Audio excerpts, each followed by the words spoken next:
नमस्कार, मैं अविनाश सैनी और आप देख रहे हैं सारी दुनिया। एक मुलाकात में आज हमारे साथ हैं हिमांशु कुमार। हिमांशु कुमार जाने माने गांधीवादी विचारक हैं, मानवाधिकार कार्यकर्ता हैं। बहुत सारा काम आदिवासियों के बीच में इन्होंने किया है, समाज के दूसरे तबकों के बीच में किया है, अपनी पूरी ज़िंदगी लगाई है। जो दबे कुचले लोग हैं उनके हकों के लिए लड़ते हुए बहुत लंबा अनुभव है, एक बैकग्राउंड है जीवन की। हिमांशु जी के पिताजी जो हैं प्रकाश भाई, वो गांधी जी के और विनोबा भावे के बहुत करीबी सहयोगी रहे हैं, उनके साथ लंबे समय तक उन्होंने काम किया है। तो वो जो लिगेसी है, वो जो वैचारिक परंपरा है, उसी को लेके आगे बढ़ रहे हैं और लगातार लोगों के बीच में जा के उन्हें जागरूक करने का काम हिमांशु कुमार कर रहे हैं। आज हमारे बीच में हैं तो उनका स्वागत है। नमस्कार सर। बहुत धन्यवाद जी। हिमांशु जी, कुछ आपका जो कार्य का अनुभव है बहुत वास्ट है, बहुत सारा क्षेत्र है जिसमें आप काम कर रहे हैं, लोगों को जागरूक कर रहे हैं। तो मुख्य बिंदु क्या है आपके काम के, क्या सोच के आपने इस तरह का काम चुना? देखिए, हमने शुरुआत तो आदिवासियों के बीच जाकर उनके बीच रहने से शुरू किया और हमने वहाँ उनके स्वास्थ्य, शिक्षा और आजीविका के मुद्दों पर काम शुरू किया, पर्यावरण के मुद्दों पर काम किया। उसके बाद फिर जब नई आर्थिक नीतियाँ आईं और छत्तीसगढ़ में भाजपा सरकार ने आदिवासियों की ज़मीनों को छीनकर पूंजीपतियों को देने के लिए वहाँ सलवा जुड़ुम जैसा गैर संवैधानिक अभियान शुरू किया, जिसमें आदिवासियों के गांवों को जलाया गया, आदिवासियों की हत्या की गई, महिलाओं से बलात्कार किए गए, तब हम लोगों ने फिर उसके विरुद्ध अदालतों में गए हम लोग और मीडिया के द्वारा हमने भारत की जनता के सामने रखा कि यहाँ पर मानवाधिकारों का हनन हो रहा है। तो उस तरह के काम शुरू हुए। फिर हमको समझ में आया कि भारतीय लोकतंत्र इस समय कैसे कॉरपोरेट के शिकंजे में आ गया है, वो सारा फिर अनुभव आया। तो उस तरह का काम रहा है। इसके बाद फिर सांप्रदायिकता के विरुद्ध भी काम करने का मौका मिला। दंगों के बाद मुजफ्फरनगर और दिल्ली में जो हमले हुए मुस्लिम समुदाय पर, उसमें काम करने का मौका मिला। इसके अलावा जो कास्ट वायलेंस है, जाति हिंसा है, उसको लेकर उस पर काम करने का मौका मिला, छात्रों के साथ, महिलाओं के साथ। तो विभिन्न सामाजिक आंदोलनों में शामिल होने का मौका मिला, उसमें शामिल हुए। आप गांधीवादी कार्यकर्ता हैं, लेकिन आज गांधी और गांधीवाद दोनों पर ही सवालिया चिन्ह है। गांधी इस देश को आज़ाद कराने वाले, उस मूवमेंट को लीड करने वाले प्रमुख नेता रहे हैं और गांधीवाद जो है, उनकी जो थ्योरी है, मानवता की जो थ्योरी है, उसको अपनाया है भारत ने, भारत के जन जन ने अपनाया है उसको। लेकिन आज का जो समय है, उस समय पे उस पे सवाल या चिन्ह लगाए जा रहे हैं। गांधी की आलोचनाएं हो रही हैं और बहुत मुखर आलोचनाएं हैं।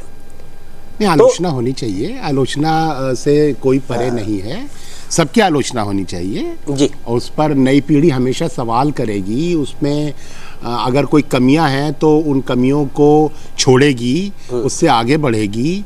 गांधी ने खुद कहा था कि मैं भी गांधीवादी नहीं हूँ, मुझे अगर कोई बात आज सच्ची लगती है तो मैं उसको कहता हूँ, कल मुझे दूसरी बात सच्ची लगेगी, मैं उसको कहूँगा आप मेरी बाद वाली बात को मानना। तो गांधी भी लगातार इवॉल्व होने वाले, लगातार परिष्कृत होने वाले प्रक्रिया को है उनका, हम देखते हैं लगातार वो विकसित हो रहे हैं।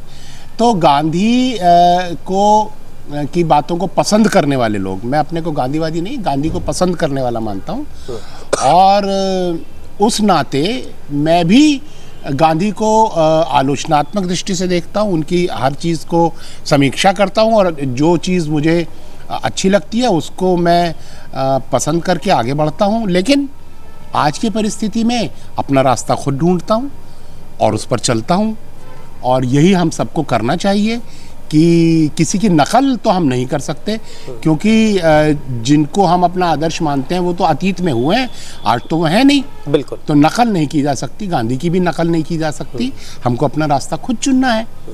आज दुख की बात यह है कि गांधी ने जिन मूल्यों को इस देश में जिन पर काम किया, उन मूल्यों को बुरी तरीके से हमला किया जा रहा है उन पर। उनकी हत्या करने वाले लोगों के विचारों को स्थापित किया जा रहा है।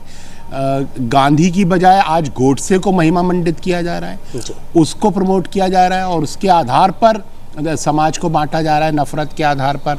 भारत के अल्पसंख्यकों के खिलाफ, मुसलमानों के खिलाफ नफरत फैलाई जा रही है, उनको विलेन बनाया जा रहा है, और उसके आधार पर भारत की राजनीति चलाई जा रही है। तो ये गांधी पर जो अटैक के विचारों पर जो अटैक है वो एक चिंता की बात है जी। और मतलब वो सर्वधर्म समभाव पर हमला है। जो उनका कहना था कि हमें अपने कोई भी काम करने से पहले ये देखना है कि उससे गरीब का क्या फ़ायदा होगा। बिल्कुल। तो आज कॉरपोरेट का फ़ायदा देखा जाता है कि अब अंबानी का क्या फ़ायदा होगा, अडानी का क्या फ़ायदा होगा। ये नहीं कि गरीब का क्या फ़ायदा होगा, बल्कि गरीब का नुकसान करके, गरीब की संसाधन लूट करके, गरीब का बैंकों में रखा हुआ पैसा पूंजीपतियों को दे करके गरीब को बर्बाद किया जा रहा है, उसकी शिक्षा महंगी की जा रही है और पूंजीपतियों का फ़ायदा किया जा रहा है। तो गांधी के विचारों को पूरी तरीके से उनकी हत्या की जा रही है। तो गांधी पर सवालिया चिन्ह नहीं, बल्कि गांधी के विचारों पर हमला हो रहा है। बिल्कुल। आप लंबे समय तक बक्सर और दंतेवाड़ा में रहे, आदिवासियों के बीच में रहे, तो आदिवासियों की क्या समस्याएं आपने वहाँ पे नोट की? मतलब किस तरह की चुनौतियां हैं उनके सामने और उसका समाधान आप क्या देखते हैं? क्योंकि आप वहाँ पे रहे हैं, उनके बीच में उनके जीवन को देखा है, समझा है। देखिए, आदिवासी इस समय सबसे जो बड़ी उसके सामने चुनौती है वो है कि उसका जो संसाधन है, उसके जल, जंगल और ज़मीन, उसको बड़े बड़े पूंजीपतियों को लूट करके दिया जा रहा है और ये काम सरकार कर रही है। तो आदिवासी उसको बचाने की लड़ाई लड़ रहा है, क्योंकि वो जल, जंगल, ज़मीन उसकी ज़िंदगी है। तो आदिवासी अपनी ज़िंदगी बचाने की लड़ाई लड़ रहा है। वो इस समय वहाँ का सबसे बड़ा मुद्दा है। और आदिवासी को के संसाधनों को छीनने के लिए सरकार भारत की अर्धसैनिक बलों का, पुलिस का और प्रशासनिक ताकत का इस्तेमाल कर रहा है। तो जो लोग जल, जंगल, ज़मीन बचाने की कोशिश कर रहे हैं, उन लोगों को जेलों में डाला जा रहा है, उनकी हत्या की जा रही है, उनको विकास विरोधी और देश विरोधी कहा जा रहा है। आदिवासियों की लड़ाई से समर्थन रखने वाले जो बुद्धिजीवी हैं, सामाजिक कार्यकर्ता हैं, उनको अर्बन नक्सल कहा जा रहा है, उनको जेलों में डाला जा रहा है। आज चाहे वो सुधा भारद्वाज हो, चाहे वो विनायक सेन हो, चाहे वो सोनी सोरी हो, चाहे वो आनंद तेलतुंबड़े हो, चाहे वो जो भी हैं, जो लोग आदिवासियों, गरीबों, दलितों के प्रति सहानुभूति रखते हैं, लोकतंत्र के प्रति आस्था रखते हैं, उनको अर्बन नक्सल कह करके जेलों में डाला गया है। आप देख रहे हैं भीमा कोरेगांव मामले में 16 सामाजिक कार्यकर्ताओं को जेलों में डाल दिया गया है। तो ये जो सारा चीज़ है, आदिवासी उस पर लड़ रहा है। जी, आपके माता पिता दोनों स्वतंत्रता सेनानी रहे, आज़ादी के लिए उन्होंने काम किया, आज़ादी की लड़ाई लड़ी। तो बहुत सारे उनके भी सपने होंगे इस देश को लेके। तो वो उन सपनों को आपके साथ बहुत सारी चीज़ें साझा भी हुई होंगी। तो उस रोशनी में आप क्या कह सकते हैं कि उनके जो सपनों का भारत था वो कैसा था, और अभी जो हमारा जो भारत है वो किस तरह का बन रहा है?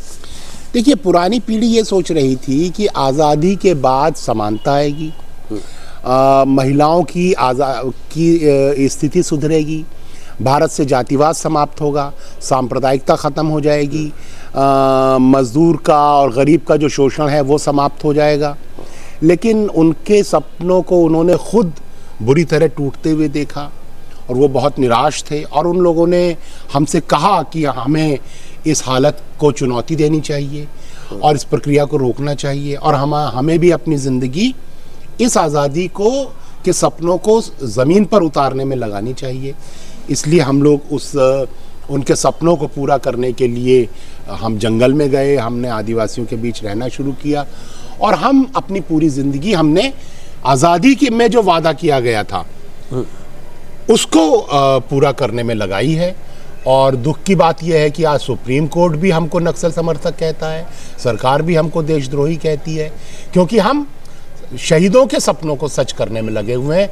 और ये जो राजनीतिक सत्ता पर बैठे हुए लोग हैं, ये पूंजीपतियों की सेवा करने वाले लोग हैं, इसलिए ये हमको अपराधी कहते हैं और हम इन्हें अपराधी समझते हैं। जी, आप जैसे व्यक्ति जब समाज के बीच में काम करने के लिए निकलते हैं तो बड़ा लक्ष्य उनके सामने होता है, एक बड़ी ज़मीन होती है काम के लिए, और जैसे जैसे लोगों से वास्ता बनता है, उनके दुख दर्द आप महसूस करते हैं, तो उनके लिए काम करने का ज़्यादा समय लग जाता है। और ऐसे में आम तौर पे परिवार इग्नोर हो जाता है। बहुत सारी जगहों पे ये देखा है कि सामाजिक कार्यकर्ताओं के बच्चों को बड़ी शिकायत रहती है अपने पेरेंट्स से, आपने हमारे लिए क्या किया। सबके माता पिता अपने बच्चों के लिए करते हैं, लेकिन आपने हम पे ध्यान नहीं दिया। आपके बच्चों का क्या मानना है? उनका भी यही मानना है। बिल्कुल, ये तो होता है। परिवार, हमारा परिवार सारा समाज हो जाता है, इसलिए अपने परिवार की तरफ से ध्यान तो बिल्कुल हटता ही है। आपके बच्चे करते क्या है, हम जानना चाहेंगे। हमारी नहीं, वो पढ़ाई पढ़ रहे हैं अपनी और काम भी कर रहे हैं थोड़ा। जी जी जी, चलिए। आपके काम का जो क्षेत्र है, एक और क्षेत्र है, वो युवाओं के बीच में बहुत ज़्यादा है। आप युवाओं के बीच में जाते हैं, उनकी समस्याओं पे बात करते हैं, उनके समाधान सुझाते हैं, उनसे आइडियाज़ लेते हैं। तो युवाओं के समक्ष आजकल क्या चुनौती आप देख रहे हैं, और फिर क्या उसका आपके दिमाग में आता है कि उसके लिए क्या किया जाना चाहिए इस समय पे? देखिए, इस समय युवाओं के समक्ष सबसे बड़ी चुनौती ये है कि उनकी शिक्षा महंगी की जा रही है, उसको प्राइवेटाइजेशन किया जा रहा है, और शिक्षा को ज्ञान की बजाय पूंजीपतियों की सेवा करने के लिए, उनके गुलाम तैयार करने के लिए किया जा रहा है। इसके अलावा जो दूसरी समस्या है जो युवा महसूस कर रहा है, वो है रोज़गार की समस्या। तो रोज़गार के साधन एक डिज़ाइन के तहत कम किए जा रहे हैं, रोज़गार घटाए जा रहे हैं ताकि पूंजीपति का मुनाफा बढ़ सके। सरकारी नौकरियां ख़त्म की जा रही हैं ताकि पूरा का पूरा जो क्षेत्र है गवर्नेंस का, वो भी प्राइवेटाइज हाथों में चला जाए। पूरी शिक्षा, पूरा स्वास्थ्य, पूरा ट्रांसपोर्टेशन, हर चीज़ पूंजीपति को मुनाफा कमाने के लिए दे दिया जाए। तो एक डिज़ाइन के तहत रोज़गार ख़त्म किए जा रहे हैं। तो नौजवान के सामने रोज़गार, आजीविका और शिक्षा के महंगे होने का इशू सबसे बड़ा है। जी, तो ये जो चुनौतियां हैं, इसमें सरकार का पक्ष आप रख रहे हैं कि वो किस जगह पे खड़ी है। लोगों से क्या उम्मीद है कि लोगों को क्या करना चाहिए ऐसे समय में? ये जो विकट समय है हमारे सामने, युवाओं के सामने चुनौतियां हैं, आदिवासियों के सामने चुनौतियां हैं, और देश के सामने बहुत बड़ी चुनौतियां अभी आन खड़ी हुई हैं। तो उसमें आप क्या समझते हैं कि लोगों की भूमिका क्या बनती है, ख़ास तौर पे वो लोग जो समाज में थोड़ा एक कदम आगे हैं? लोगों को इस समय सबसे बड़ी चुनौती है अपने दिमाग को सही सलामत रखें। उनको जो बहकाया जा रहा है राम के नाम पर, धर्म के नाम पर, जाति के नाम पर, उसके बहकावे में ना आए। वो अपने असली मुद्दों को ना छोड़ें। उनका मुद्दा है उनकी खेतीबाड़ी, उनका रोज़गार, उनकी शिक्षा, स्वास्थ्य, ये उनके मुद्दे हैं। उसको बिल्कुल पकड़ कर रखें और किसी भी जातिवादी या धार्मिक नारे और बहकावे में ना आए। नफ़रत फैलाने वाले लोगों के चंगुल में ना फंसें। उनको मज़हब के नाम पर या जाति के नाम पर वोट ना दें, उनको सत्ता ना दें। पूंजीपतियों के जो दलाल हैं, उनके पिट्ठू हैं, उनको सत्ता ना सौंपें और अपने मुद्दों पर को पहचानें और उसके आधार पर संघर्ष करें, संगठित हो और राजनीतिक प्रक्रिया के तहत उन मुद्दों को मजबूती से राजनीतिक मुद्दा बनाए, चाहे वो किसान हैं, मजदूर हैं, छात्र हैं, महिलाएं हैं, दलित हैं। जी। सबसे बड़ी जो दिक्कत है, आपने उदारीकरण की बात की, तो उदारीकरण की शुरुआत कांग्रेस सरकार में हुई। उसके बाद जो भाजपा सरकार आई उसने उसको एक कदम आगे बढ़ाया। तो ऐसे में जब जो दो मुख्य राजनीतिक दल हैं जो सत्ता में आ रहे हैं, जा रहे हैं, दोनों ही दल अगर इस तरह की नीतियों को लागू कर रहे हैं तो लोगों के पास रास्ता क्या बचता है? देखिए, लोगों के पास रास्ता ये है कि वो संगठित होकर सरकार की नीतियों का भी विरोध करें। सरकार अगर पूंजीवादी फैसले ले रही है, जैसे वो अगर स्वास्थ्य का प्राइवेटाइजेशन कर रही है, तो जनता उसका विरोध करे, सड़कों पर आकर उसको रोके सरकार को, या शिक्षा का पूंजीवादीकरण है, उसका निजीकरण है, उसका विरोध करे। सरकार के गलत कामों का विरोध करना, हमेशा लोहिया ने जैसे कहा था कि अगर सड़कें सुनसान हो जाएंगी तो संसद आवारा हो जाएगी। तो सरकार अगर कोई गलत नीति को लागू करे, फैसले को लागू करे, तो जनता वहीं पर उसका विरोध करे। ऐसा नहीं हो सकता कि आप कोई एक पार्टी चुन लें और आप सोचें कि ये सारे काम सही कर देगी। आप कांग्रेस को ले आएंगे तो वो सारे काम सही करने लगेगी, ऐसा नहीं है। कांग्रेस भी गलत करे तो उसका जनता को विरोध करना पड़ेगा, क्योंकि जागरूक जनता ही अपने लोकतंत्र को बचा सकती है। जागरूकता के लिए शिक्षा की सबसे ज़रूरत है। ये जो स्कूली और कॉलेज की, यूनिवर्सिटीज़ की शिक्षा है वो काफ़ी नहीं है। पॉलिटिकल शिक्षा की ज़रूरत है, जो सच्ची जागरूकता है, पॉलिटिकल अवेयरनेस है, उसकी ज़रूरत है। और उसके लिए जो हम सामाजिक कार्यकर्ता हैं, राजनीतिक कार्यकर्ता हैं, उनको जनता के बीच जाकर काम करने की लगातार ज़रूरत है। बुद्धिजीवियों को लगातार जनता के बीच जाकर काम करने की ज़रूरत है, ये हिमांशु कुमार हमसे कह रही हैं। बहुत सारा काम इन्होंने किया है और मैं देख रहा था बातचीत से पहले 519 जो संख्या 522 पिटीशंस आपने सुप्रीम कोर्ट में अलग अलग जगहों पे लगाई हैं आदिवासियों के हितों के लिए, और कोर्ट के बारे में भी आपने कहा कि आपको समझा नहीं गया सही तरीके से और उल्टा आप पे ही आक्षेप लगा दिया गया। तो ये सब झेलते हुए भी एक व्यक्ति किस तरह से पूरी हिम्मत के साथ, पूरे हौसले के साथ खड़ा है, तो ये एक बड़ी बात है। तो हम सैल्यूट करते हैं आपको हिमांशु जी। और कोई और बात जो हमसे छूट गई और आप हमारे दर्शकों को कहना चाहते हैं तो आपका स्वागत है। नहीं, बस हमें यही कहना है कि हमें अपना हौसला नहीं खोना है कि जो तानाशाह लोग हैं, फासिस्ट लोग हैं, ये जीत गए और इन्हें हराया नहीं जा सकता। हमने देखा कि किस तरीके से अम्बेडकरवादियों ने 2018 में अप्रैल में जो आंदोलन किया, उसके कारण ये लोग पीछे हटे, और हमने देखा किसानों ने किस तरह इनको पीछे हटाया। आज आदिवासी भी लड़ रहा है। तो अगर हम चाहें तो इन तानाशाहों को और जन विरोधी लोगों को हरा सकते हैं, पीछे हटा सकते हैं। तो हमें बिल्कुल हिम्मत नहीं हारनी है और पूरी ताकत के साथ गलत बातों का विरोध करना है। जी, बहुत बहुत शुक्रिया। बहुत शुक्रिया।